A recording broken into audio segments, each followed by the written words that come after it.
Hello everyone and welcome to the first update of this year, 2022. Happy New Year everyone, and I hope that everyone got a good break, feels rested, and more importantly that families are well. So this brief update today is going to be completely about COVID, unfortunately. It feels very much deja vu that we're back where we were almost like a year ago. That I'm releasing a video 2 days before we go back to school.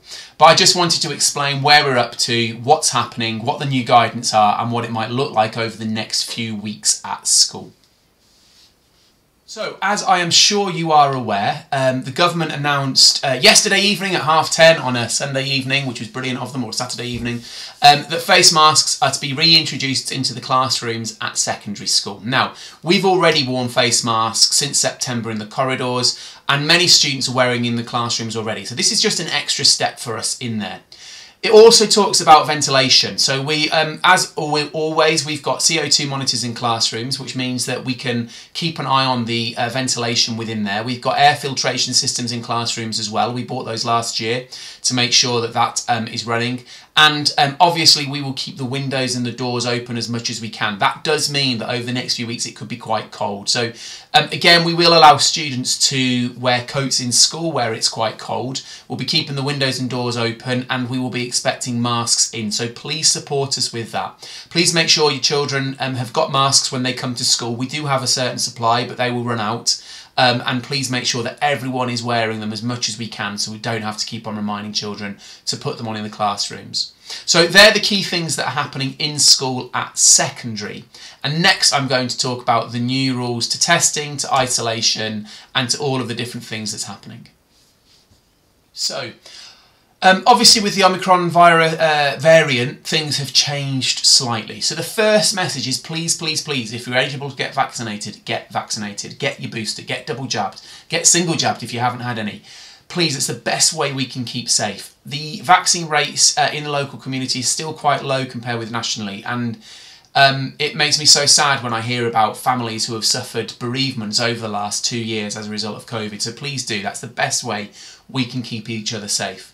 Now, the guidance has changed around testing and isolation. So I'm going to read now. So if my eyes go down, that's because I'm just reading my notes I made earlier.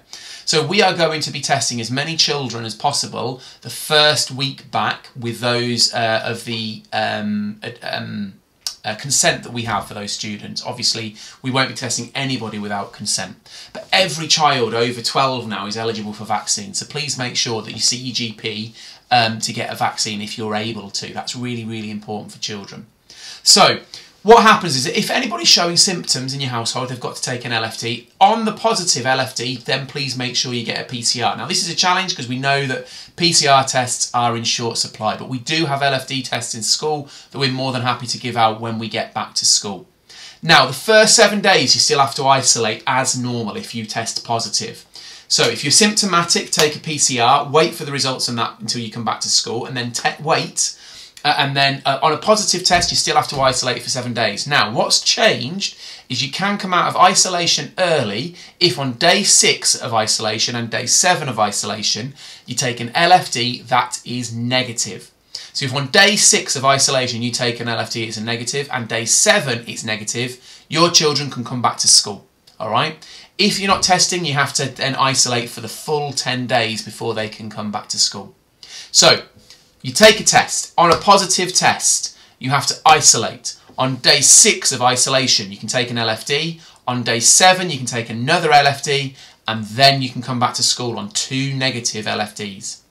If you're not testing, if it's just a positive test in the first instant, but you're not doing LFTs, then it's the full 10 days of isolation. Now, if there is a positive case in your household, all household members have to test every day. If you are testing every day and a negative, it doesn't matter if you're a close contact or not, you can still go about your work, you can still, your children can still come to school, and that's really, really important. But it is on a negative test coming to school. So if we know of any positive test, that's what we'll be asking for. If we know we've got siblings, we will be asking for that when children come back to school. So they're the 2 big things that have changed. First one is about on a positive PCR, you then have to isolate for 6 days. You can do an LFT on day 6, LFT on day 7 and come out of isolation if they're both negative. or isolate for a full 10 days if you're not testing. And then if you're a close contact, LFD every day, and if you are positive, you stay home, or symptomatic, you stay home, and if not, you can come to school. We would also request that everybody does regular LFDs every single week, at least twice a week. This means we can pick it up as quickly as possible. We won't be doing track and trace at all in school, but we might be having conversations with you to let you know. So that's about testing and isolation, and the final part of this is about, well, what happens if we have too many staff off? So, as you will again know in the media, there's been a lot of talk about staff absence and what that means. I am convinced they won't close schools wholesale, okay, that we won't be going back to full-scale remote learning for every student in school, but we may be in a situation where we don't have enough staff to cover every student in school safely, and that's what we have to work on. Now, wherever possible, we will keep all students in school. We will collapse groups, put them together if we need to. We will do everything that we can. But if we are unable to cover teachers, if we are unable to cover classes, then we will have to resort to remote learning. We will try and keep children in reception and phase 1 in for as long as possible, and for the exam years in, so years 6, years 10 and years 11 in for as long as possible. But if we need to send year groups home, we will. Now, that is really unfortunate, and we're really sorry. We will try and avoid that as much as possible, but we'll be in the same boat as every other school in the country. And from what we have been given, the information that we've been given, we could be looking up to a quarter of the staff off. We've already, over the Christmas period, I know of 7 or 8 members of staff who are absent, who are going to be isolating when we return. We should be fine for the first week. It's only 3 days, so we should be okay then.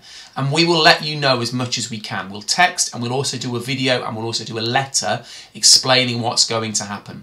Now, should we have to resort to remote learning, obviously we'll let you know.